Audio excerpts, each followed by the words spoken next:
So Matthew chapter 6, verse 25, in the middle of this Sermon on the Mount, the most famous sermon he ever preached, he says this: "Therefore, I tell you, do not be anxious about your life, what you will eat or what you will drink, nor about your body, what you will put on." So he brings up what they were anxious about. And that day, there was no refrigeration. They didn't have the ability to store, and so being anxious over, are we gonna have enough food to make it through the end of the season, was a real thing. To us, he would say, whatever you're anxious about, it would still apply. Don't be anxious about whether you'll be single for forever. He's inviting us to a life where you are not marked by dwelling on fearful and anxious thoughts. And then he asked a question that I think is so profound. Isn't life more than food, and the body more than clothing? First idea that I want to highlight from the text is to track down your anxiety. Jesus just asked, is all that life is about food? And all that, like a body and your life is all about food and clothing? Is that the epitome of all life is equal to? Why do you think Jesus would ask that question? What do you think about it? Well, he's God, so we can assume he's not actually asking because he doesn't know the answer.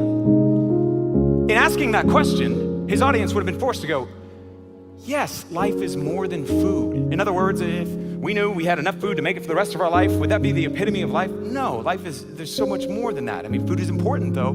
Yeah, but is life equal food? No, of course not. To us, he would say, is life not more than having a good paying job? Is life not more than being married? Whatever you would be worried about, he would say, isn't life more than that? And in doing so, he forces his audience, just like he would with us, to put into a bigger perspective the object of their words, because they don't know it.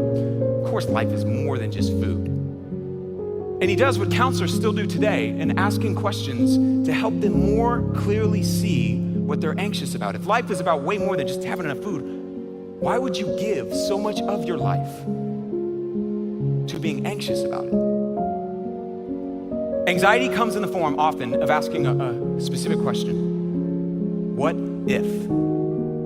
It feeds off of what if. What if I don't ever get a promotion? What if my mom's cancer treatment doesn't work? What if I am single for forever? What if? And it leaves you there and asks that question, but we never answer the question. We just hang in that, oh my gosh, that would be, oh my gosh, oh my gosh, oh my gosh. I want to encourage you, answer the question.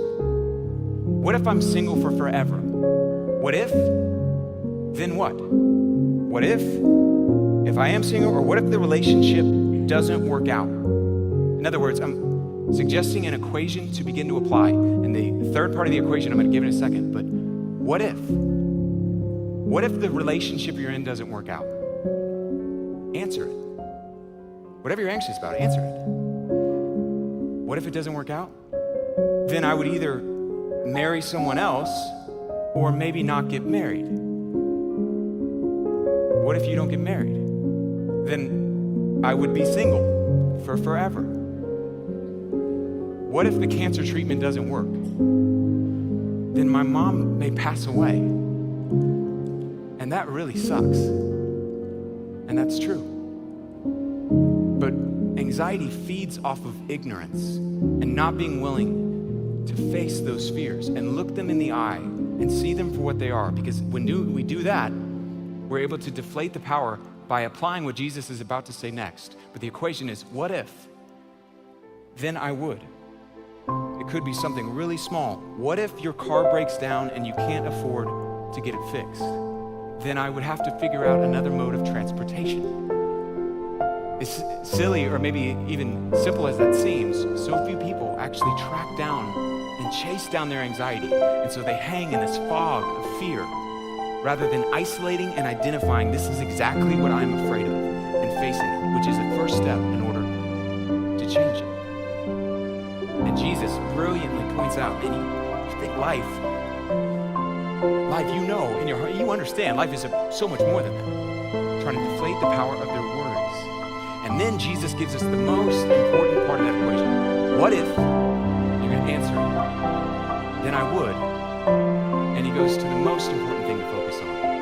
but God will. What if? Then I would, but God will. Here's where he goes in. Jesus says this, look at the birds of the air. So they're outside, birds fly over. Jesus said, check out those birds. They neither sow nor reap, basically plant and harvest crops, to gather into barns, and yet God feeds them. Are you not more valuable than a bird? And why are you anxious about clothing? Consider the lilies of the field, so he points to some flowers, how they grow. They neither toil nor spin. Yet I tell you, even Solomon in all of his glory was not dressed like one of these. But if God so clothes the grass of the field, which is today alive and tomorrow thrown in the oven, will he not much more clothe you, O you of little faith? Therefore, it's punchline, do not be anxious, saying, what should we eat, or what should we drink, or what should we wear? For the Gentiles, people who do not know God, seek after all of these things, and your heavenly Father knows that you need them. Jesus said, remember, God has promised to provide. The second idea we see from the text, tracked on your anxiety. Remember God's promises. This is huge as it relates to that equation. What if? Answer that question. Then I would, but God will. What if, I use my own life, I could find myself meditating on what if my wife gets cancer and she dies and I'm left to raise 3 kids all by myself? What if?